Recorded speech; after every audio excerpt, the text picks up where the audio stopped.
രാത്രി നല്ല പാങ്ങ് കിടന്നുറങ്ങി രാവിലെ എണിച്ച് കുളിച്ച് റെഡി നേരെ അമ്പലത്തിലേക്ക് വന്നിട്ട് പോകും. നമ്മൾ 2 റൂമാട്ടോ എടുത്തിട്ടുണ്ടായത്. അപ്പോൾ ഈ ലോഡ്ജിന്റെ താഴെ ഭാഗത്ത് തന്നെ ഒരു ഹോട്ടലുണ്ട്. ആടുന്ന് നമ്മൾ ചായ കുടിച്ചിട്ടാട്ടോ പോകുന്നത്. മസാല ദോശയും ഇഡലിയും അതെല്ലാം ആട്ടോ തിന്നിട്ടുണ്ടായത്. സത്യം പറയല അവിടുത്തെ ഭക്ഷണം ഒരു ടേസ്റ്റും ഉണ്ടായിട്ട് പൈസയും കൂടുതലാണെന്ന് നമുക്ക് തോന്നിയിട്ടുണ്ടായിരുന്നു. അങ്ങനെ വഴിയിൽ നിന്ന് നമ്മൾ മുല്ലപ്പൂ എല്ലാം മേടിച്ച് ചൂടിയിട്ടാട്ടോ അമ്പലത്തിലേക്ക് വന്നത്. എന്താണെന്നറിയില്ല അമ്പലത്തിലേക്ക് പോകുമ്പോൾ മുല്ലപ്പൂ നിർബന്ധമാണ് കേട്ടോ.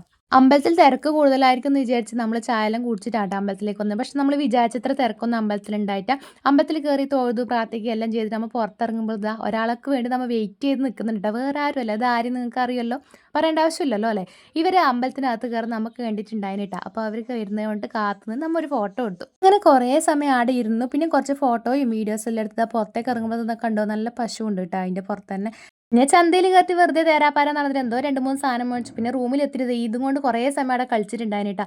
അത് കഴിഞ്ഞ് നമ്മൾ വീണ്ടും ഡ്രസ്സെല്ലാം മാറ്റി സാരിയൊന്നും ഉടുത്തിട്ട് പിന്നെ യാത്ര ചെയ്യാൻ കഴിഞ്ഞിട്ട് അതെല്ലാം മാറ്റി നേരെ നമ്മൾ വിട്ട് സൗപർണികയിലേക്കാണ് ട്ടോ.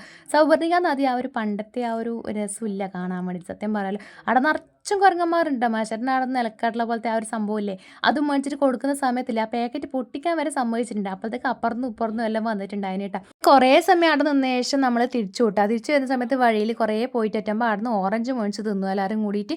അങ്ങനെ വീണ്ടും നമ്മളെ യാത്രയിൽ തുടങ്ങും. നല്ല രസമുണ്ട് കേട്ടോ ഇങ്ങോട്ടെല്ലാം കാണാൻ വേണ്ടി വലിയ മലയിലായിട്ട്.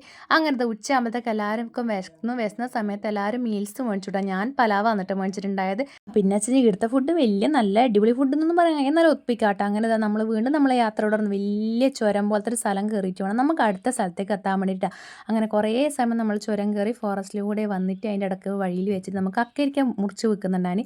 അതും മേടിച്ച് നമ്മൾ നേരെ എത്തി ശൃംഗേരിയിലേക്കാണ് കേട്ടോ. നല്ല പൊരിവെയിലെ സമയത്താട്ടോ ഇവിടെ എത്തിയിട്ടുണ്ടായിരുന്നു. പിന്നെ പറയണ്ടല്ലോ കാലെല്ലാം പൊള്ളുന്നുണ്ടായിരുന്നു. വേഗം വേഗം തന്നെ നടന്നിട്ടുണ്ടായിരുന്നു. ഇവിടുത്തെ ഒരു അമ്പലത്തിൻ്റെ ചുറ്റുപാടെല്ലാം കാണാൻ നല്ല ഭംഗിയാണ് കേട്ടോ. അതിൻ്റെ അടുത്ത് തന്നെ നല്ല പുഴയുണ്ട്. പുഴയിലാണെങ്കിൽ എത്രയോ വലിയ മീനാണ്. മാഷാർ നടന്ന് വരുന്ന സമയത്ത് പൊരിയെല്ലാം മേടിച്ചിട്ട് തന്നെ വന്നിന്. അങ്ങനെ മീനിന് ആ പൊരിയും കാര്യങ്ങളിലും ഇട്ട് തേറ്റുമ്പോൾ മീൻ അടുത്തേക്ക് വന്നിട്ട് തിന്നുന്നുണ്ടായിരുന്നു കേട്ടോ. അപ്പോഴത്തേക്ക് ഒരു ഇംഗ്ലീഷുകാരെല്ലാം കാണുമ്പോൾ ഇങ്ങനെ കുഞ്ഞായിട്ട് ഇങ്ങനെ ഫോട്ടോ എടുക്കണമല്ലോ. അങ്ങനെ അവരെ നിർത്തിച്ചൊരു ഫോട്ടോയും കാര്യങ്ങളും എടുത്തിട്ട് അതിൻ്റെ തൊട്ടടുത്ത് തന്നെ ഒരു പാലം പോലെയുണ്ട്.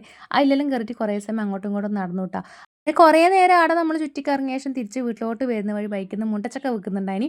അപ്പോൾ 2, 3 മുണ്ടച്ചക്ക പിന്നെ ഈ ഒരു സാധനം റീന നമ്മൾ കോയിപ്പോത്ത് എന്ന് പറയും കേട്ടോ. നിങ്ങളുടെ നാട്ടിൽ എന്ത് പറയുന്നത് കമൻറ്റ് ചെയ്യണം. തിരിച്ചു വരുമ്പോൾ ധർമ്മസ്ഥല സുബ്രഹ്മണ്യം പോകണമെന്ന് വിചാരിച്ച് തിരക്കായതുകൊണ്ടൊന്ന് പോയിട്ടുണ്ടായിട്ടാ. അങ്ങനെ ആ വഴിയിൽ വെച്ച് ബിരിയാണിയും കഴിച്ചിട്ട് പൊലച്ചൊക്കെ ഒരു 12 മണിയെല്ലാം ആകുമ്പോൾ നമ്മൾ വീട്ടിലെത്തിയിട്ടാ.